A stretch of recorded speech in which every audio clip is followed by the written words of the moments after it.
আমি একজন রাইটার। আমি গল্প লিখি। আমার গল্পগুলো আমি খুব সুন্দর করে গুছিয়ে লিখি, তাই আমি খুব তাড়াতাড়ি মানুষের মন জয় করে নিতে পেরেছি। এখন প্রতি সপ্তাহে যদি আমার একটা বই মার্কেটে না দিতে পারি, তাহলে আমার বাসার নিচে ভিড় জমা করে মানুষ। আর আমারও তো একটা জীবন। একটা বই লিখতে গেলে কত যে মাথায় টেনশন ঘুরপাক করে, মাঝে মাঝে মনে হয় পাগল হয়ে যাব। তাই ভাবলাম গ্রামে আসি। গ্রামের মানুষ আমাকে তেমন চিনবে না, তাই গ্রামে আমি কিছুদিন থেকে 2 থেকে 3টা বই লিখে তারপর শহরে যাব। কিন্তু একা আসতে কি আর মনে চায়? তাই আমার সাথে করে আমার বন্ধু আর্জুনকে নিয়ে আসলাম। আর্জুন এমনি তো আমাকে অনেক হেল্প করে, আমার গল্প লিখতে অনেকটাই সাহায্য করে। আর এমনিতেও আর্জুনের দাদুর বাড়ি আছে গ্রামে, কিন্তু এখন বর্তমানে কেউ থাকে না।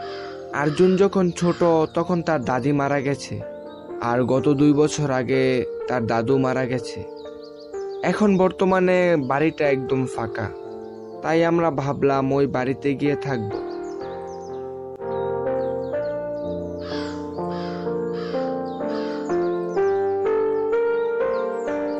তো অবশেষে আমরা পৌঁছে গেলাম আর্জুনের দাদুর বাড়িতে। রাশেদ, এটাই আমার দাদুর বাড়ি। এখানে আমি ছোটবেলা থাকতাম। আর্জুন, গ্রামটা তো অনেকটাই সুন্দর, পাশাপাশি তোর দাদুর বাড়ির অবস্থা অনেকটাই ভালো। ভাবছিলাম তো অনেকটাই পুরনো হবে, তবে এখন দেখলাম না, বাড়িটা এখনো তেমন কিছুই হয়নি, সবকিছু ঠিকঠাকই আছে। রাশেদ, বাড়িটা তো বেশি বছর হয়নি দিয়েছে, তাই এখনো তেমন কিছুই হয়নি। তবে এখানে কেউ থাকে না। চল ভিতরে যাই। ভিতরের অবস্থা মনে হয় অনেকটাই খারাপ হবে।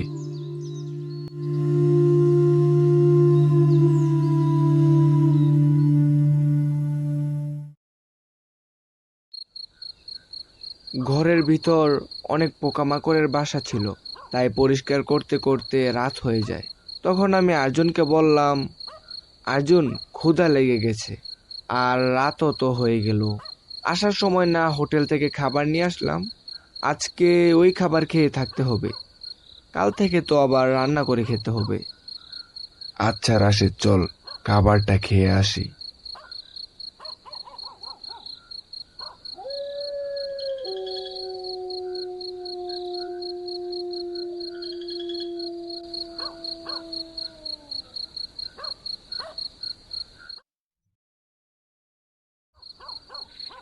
খাওয়া দাওয়া শেষ করে আমরা দুজন খাটে শুয়ে রয়েছি।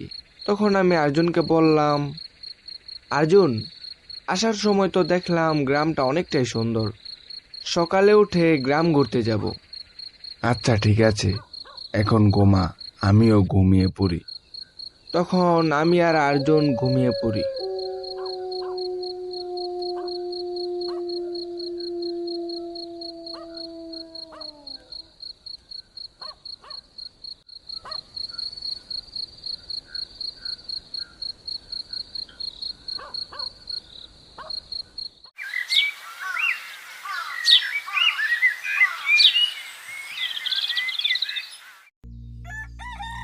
সকাল হয়ে গেছে, আমি ঘুম থেকে উঠলাম, দেখলাম আর্জুন এখনো ঘুমাচ্ছে। তাই আমি আর্জুনকে ডাক দিলাম, আর্জুন, ওঠ, আর কত ঘুমাবি? গ্রাম ঘুরতে যাব, চল। রাশেদ, তুই যা, ঘুরে আস। আমি ছোটবেলায় এখানেই থাকতাম। দেখার মতো তেমন কিছু নেই আমার। এখন উঠতেও মনে চাচ্ছে না, তুই যা।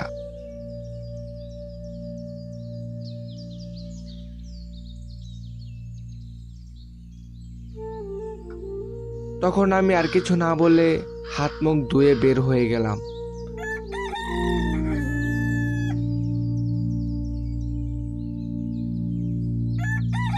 কি সুন্দর ঠান্ডা বাতাস আর পাখির কিচিমিচি ডাক, আমার হৃদয় যেন পুরো ঠান্ডা হয়ে গেছে। আমার মাথা থেকে সব টেনশন যেন বের হয়ে গেল। আমি একা একাই হাঁটতেছি।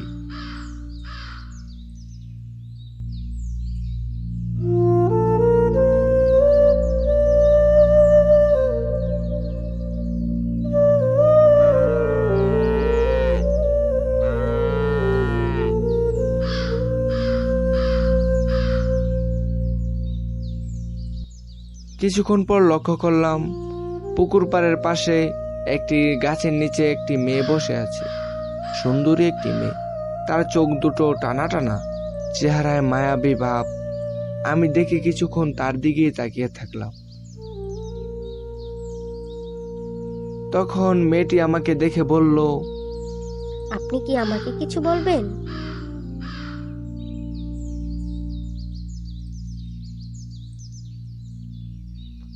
তখন আমি মেয়েটির কাছে গিয়ে বললাম, না, তেমন কিছু না। তখন মেয়েটি আর কিছু বলল না। আমি আবার বললাম, আপনি এখানে একা একা বসে আছেন কেন? আমি একাই থাকি, কারণ আমাকে সবাই দেখে না।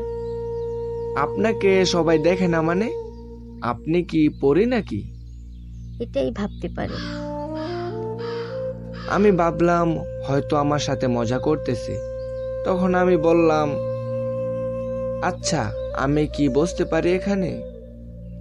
বসতে পারেন, সমস্যা নেই। তখন আমি বসে মেয়েটিকে জিজ্ঞেস করলাম, আচ্ছা, আপনার নামটা জানতে পারি? আমার নাম ইয়ামিনী। আর আপনি এখানে কি করতেছেন? গ্রামে কি নতুন এসেছেন? আগে তো দেখিনি। হ্যাঁ, কালকেই আসলাম। তখন আমরা গল্প করতে থাকলাম।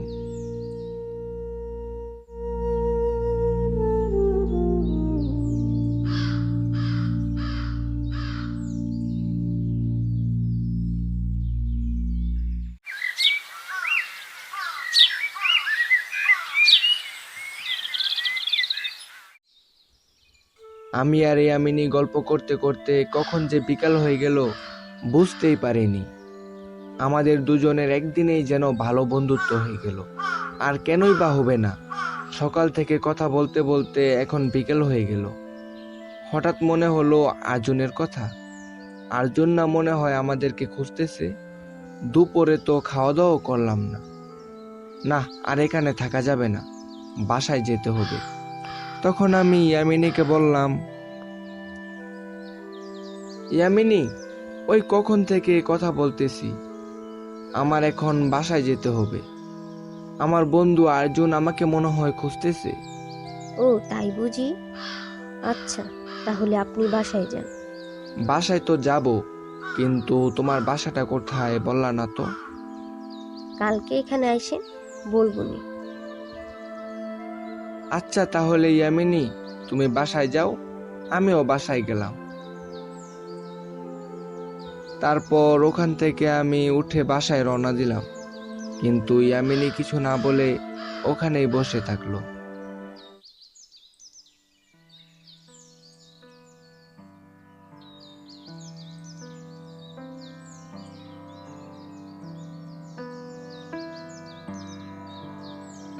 কিছুটা পথ যাওয়ার পর দেখলাম আর্জুন আমার দিকে আসতেছে।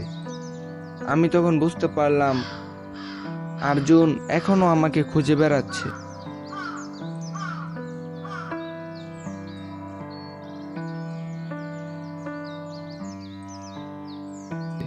রাশেদ, কই ছিলি সারাদিন?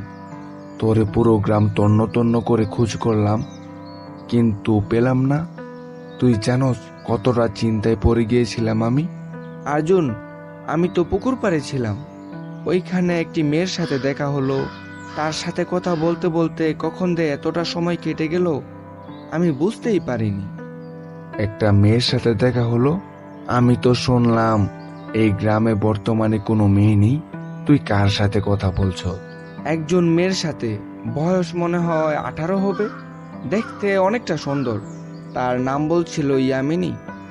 ইয়ামিনী? এই গ্রামে তো একটা ইয়ামিনী ছিল, ওইটাও আমার ছোটবেলার ভালোবাসা। আমি শহরে চলে যাওয়ার পর শুনছি ওই গলায় দড়ি দিয়ে মারা গিয়েছে পুকুর পাড়ে। আর্জুন, তুই কি বলতেছস এইসব? আমার তো বিশ্বাস হচ্ছে না। আর্জুন, চল আমার সাথে। ওই মেয়েটা মনে হয় এখনো পুকুর পাড়েই বসে আছে।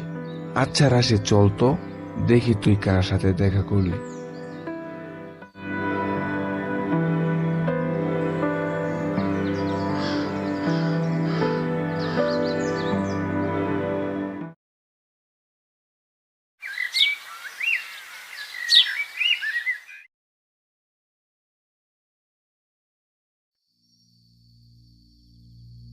আমরা পুকুর পাড়ে পৌঁছতে পৌঁছতে রাত হয়ে যায়।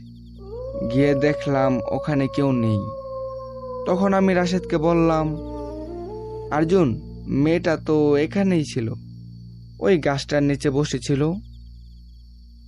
রাশেদ, এখানেই তুই ইয়ামিনী গলায় ফাঁস দিয়ে মারা গিয়েছিল। তুই কি ওর আত্মার সাথে কথা বললি নাকি?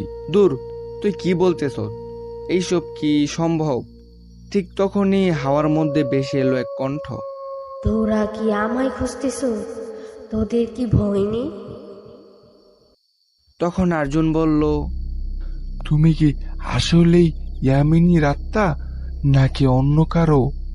আমি ইয়ামিনীর আত্মা, আর তুই অর্জুন, তাই না? তুই তো আমাকে অনেক বড় ধোঁকা দিস, আমাকে মিথ্যা আশা ভরসা দিস, আমাকে ঠকাইছ। তাই আমি কষ্ট সহ্য করতে না পেরে ফাঁসি দিয়ে মারা গেছি। দেখবি আমাকে?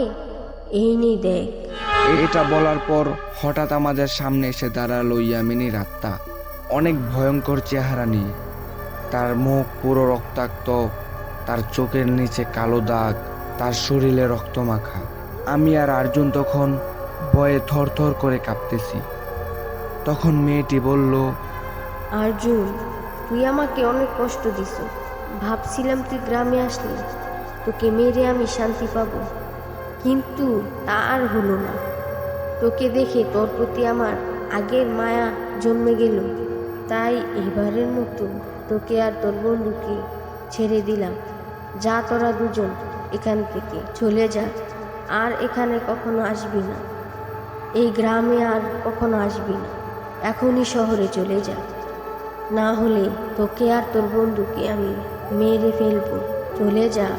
তখন আমি আর অর্জুন কিছু না বলে দৌড়তে শুরু করলাম, কারণ আমাদের যত তাড়াতাড়ি সম্ভব শহরে পৌঁছতে হবে।